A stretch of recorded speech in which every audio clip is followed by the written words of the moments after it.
This is Series 12 of LEGO Collectible Minifigures, a fantastic CMF series which arrived on store shelves 10 years ago. But is it the best one ever made? Well, let's take a look back at this excellent little collection 10 years on and see. With 16 figures to collect, straight away we can see there's a great diversity of characters here, and this was somewhat of a special series too. Not only was it the only numbered series released in 2014, the previous two being dedicated to the LEGO Movie and The Simpsons, but it was also the first to tie in with LEGO Minifigures Online, the short-lived multiplayer game that brought CMFs to life, ready to battle their way through different LEGO worlds. Each figure included a unique game code, letting you unlock them in the game, so you got a cool figure to play with in the real world and in the online world inside each bag. While the game didn't last long, I certainly had a lot of fun playing it, with a classic pirates world to start things off, then moving through castle, space, Greek mythology and Dino. All themes that got some representation in this CMF series. The series mascot was the video game guy, an obvious attempt at advertising the online game. He's not a bad minifigure either, with a Player One shirt and a USB stick hanging from his belt. The sleeves are also dual molded, which was incredible back when this first came out, having only just been introduced with the Simpsons series. He's also got a printed game controller piece to play with, and a recolor of the Series 8 DJ's hairpiece. There's no backprint though, and you're going to see that a lot with these figures. CMF detail has come a long way since 2014. Castle got some great representation here, with 3 figures who tie in well to different sub-themes.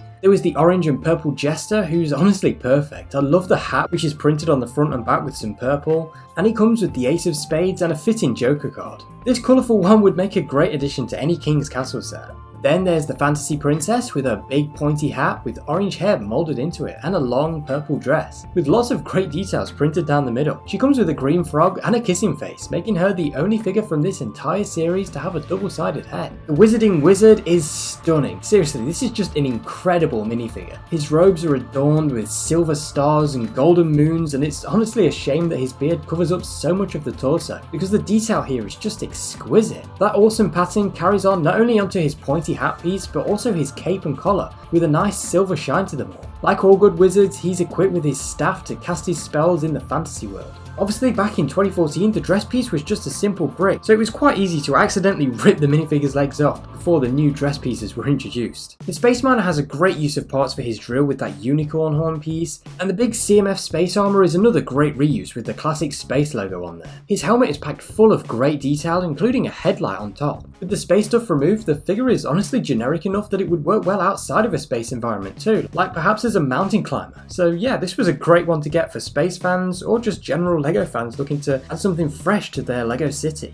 The Swashbuckler is a great figure for the Pirates world. The yellow print on the torso doesn't really match up with the skin tone, which is unfortunate, but I do love the ship belt buckle on that red belt, and the print for his white shirt does carry on to the back, which is great to see. He's got a bit of a cheeky face with that moustache there and this big hat with the red feather, armed of course with his golden sword. The Dino Tracker is another one of my favourites. She's armed with Hawkeye's bow and a tranquilizer dart, and it's just a perfect fit for the 2012 Dino theme. There are pockets printed on the sides of her legs, dual moulded arms and fantastic torso detailing, with an ammo belt running over her shoulder and a big dinosaur scratch mark around the waist, which does carry on into the back printing. If she was released today, I'm almost certain that a baby raptor would have been included, but even without that, yeah, this was still a fantastic little minifigure. The Battle Goddess is a stunner. I love the Pegasus shield she's got, and she is a great tie into Greek mythology. The white dress adorned with golden armour just looks fantastic, including some print on the sides of the arms for those wrist gauntlets. There's even more print on the back of her torso, and I love this hair and helmet combination,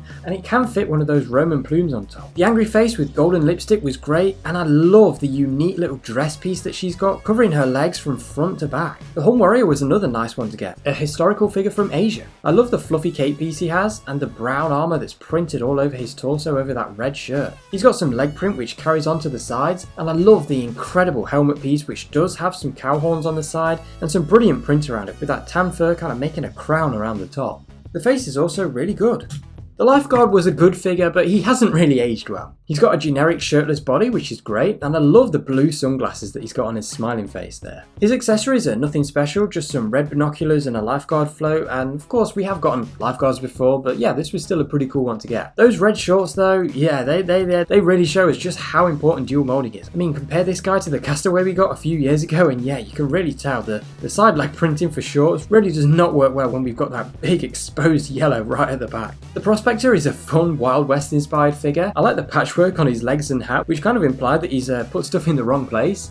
and he's also got those nice suspenders on his torso. There's this grey beard and the golden tooth is perfectly fitting, though he really did need to come with a gold nugget as an accessory as well as this pickaxe. The pizza delivery guy has a good green polo shirt with some grease marks on there, and I really like the pizza hat and braces on his teeth. He gets a pizza box and a pepperoni pizza, which are honestly perfect accessories, and he's also one of the few this series to have some dual molded arms. The Rockstar is definitely my least favourite of this series. The full black and silver suit is okay, and the arm print is, again, nice to get, but yeah, we've had much better takes on this in earlier minifigure series. The red guitar is nice, and the hair having some print is pretty good. Genie Girl is just a gender swap of Series 6's Genie, and while it's probably not as good, I do love the sparkly print on her tail and the dual molded arms. She's also another one in this series with back print, and I love the little winking face that she's got. Spooky Girl is a good one for fans of the Netflix Wednesday series. Her grey skirt covers up some stripy leg print, and I love the little spider creeping out of her pocket. The face is deadpan, which works brilliantly, and she's got an appropriately creepy teddy bear with a missing eye.